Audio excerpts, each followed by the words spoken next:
Firebomb throwers are very similar to, say, the Nafatoon in Medieval 2 Total War. These guys are best used to hold river crossings or other natural or man-made obstacles.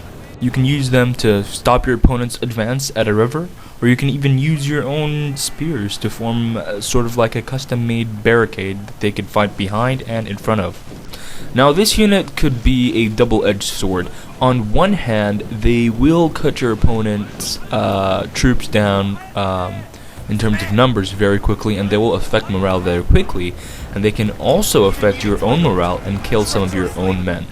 So you can either choose to put these guys behind your main line, cover them behind your main infantry, and as your opponent advances, shell your opponent's infantry troops before the actual engagement, and then you could probably even send them to the flanks and use the remaining ammunition there, or you can use them in nice cohesion with bow units or with matchlock units to sometimes rout your opponent's front line completely before it even gets to you.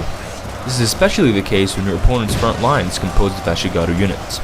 Now, how do you deal with these units? The best way to deal with these guys, if you see that your opponent has them, is to send either a light cav or a throwable cav unit, or even put your Yari Ashigaru or your Lone Sword Ashigaru at the front, spread them out, put them in loose formation, and advance towards your opponent, and use your Ashigaru troops as bait or as a sponge for these guys' bombs. Now you don't want your units to be hit with these guys when they're in combat, especially when your general is not around in the vicinity, as these guys will rout your units quickly. So GD's tip of the day for the fire bomb throwers is to use these guys very carefully.